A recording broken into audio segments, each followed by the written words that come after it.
अस्सलाम वालेकुम viewers, welcome to my channel Mike Mentor. Office 365 Excel की इस क्लास में आज हम लोग बात करेंगे लॉजिकल टेस्ट के बारे में। हम जब भी एक्सेल पर काम करेंगे हमारा फार्मूलाज के साथ अट्रैक्शन हमेशा ही रहेगा और एक्सेल के अंदर फार्मूला इस्तेमाल करते हुए मोर देन 50% हम लोग लॉजिकल टेस्ट करते हैं। बेसिकली लॉजिकल टेस्ट होता क्या है? दो डिफरेंट सेल के दरमियान हम लोग कुछ भी कंपैरिजन कर रहे होते हैं तो उसको लॉजिकल टेस्ट कहते हैं।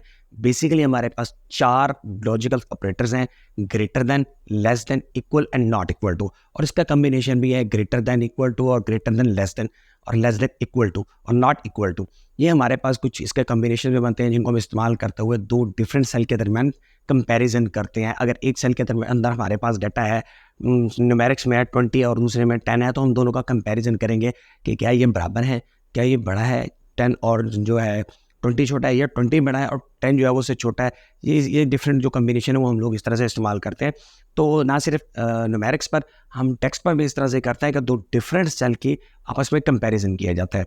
इसी तरह हमारे पास नेक्स्ट जो है वो इफ़ स्टेटमेंट्स है। कुछ कंडीशन में ऐसा होता है कि हमने एक स्पेशल कंडीशन लगानी होती है कि अगर स्पेशल कंडीशन, एक स्पेसिफाइड कंडीशन जो है वो मीट कर जाती है तो हमें ये रिजल्ट चाहिए। सपोज हम ये एग्जांपल ले लेते हैं मार्कशीट्स की।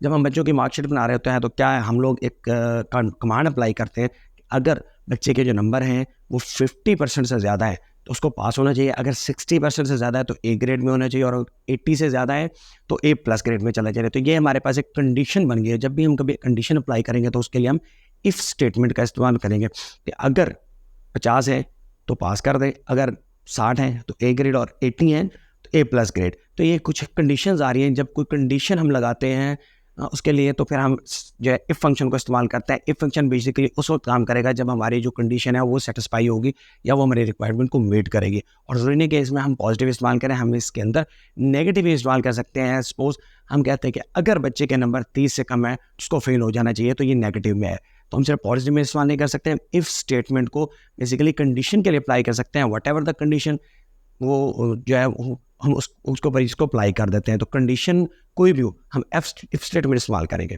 चलिए स्क्रीन की तरफ, let's do follow the steps.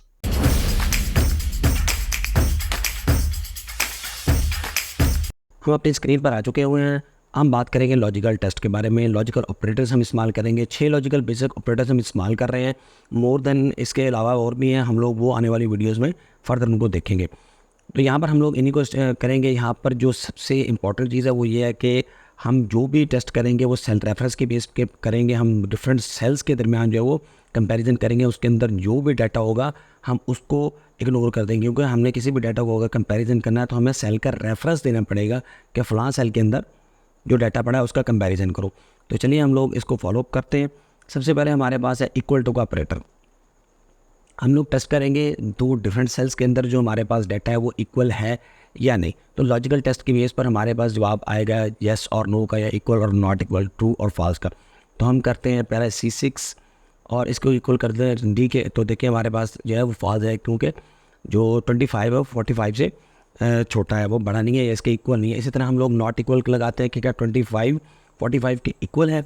तो हम लोग इसको जब एंटर करेंगे तो हमारे पास ट्रू आ जाएगा कि ये वाकई इक्वल नहीं है। नॉट इक्वल टू मीन्स ये बराबर नहीं है। इसी तरह हमारे पास है ग्रेटर देन। क्या 25 45 से ग्रेटर देन है? तो हमारे पास जो रिजल्ट आएगा वो आएगा फॉल्स, क्योंकि 45 ग्रेटर देन है 25 से। इसी तरह से हम लोग दूसरा टेस्ट लगाते हैं कि क्या ये इसके बराबर है या इससे बड़ा है। देन हमारे पास जो अगेन फॉल्स आएगा, क्योंकि ये दोनों कंपेयर नहीं कर रहे हैं। इसी तरह हम लोग अगर नीचे की तरफ देखें, हमारे पास जो डिफरेंट सिचुएशंस हैं वो हैं लेस देन की। तो लेस देन में हम लोग लगाएंगे कि यार 25 45 से लेस देन है, तो हमारे पास जवाब आएगा ट्रू। जी हाँ, क्योंकि 45 बेहतर है 25 से।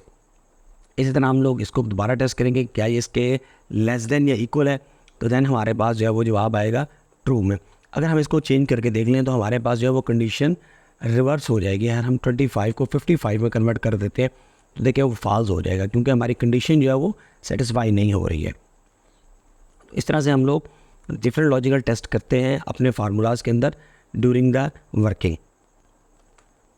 अब हम बात करेंगे इफ स्टेटमेंट्स के बारे में या इफ फंक्शंस के बारे में। तो फर्स्ट ऑफ ऑल हम लोग पहले वो एक लॉजिकल ऑपरेटर जो है वो लगा कर यहाँ पर देख लेते हैं कि क्या ये जो डाटा है हमारा B5 के अंदर वो C5 से बड़ा है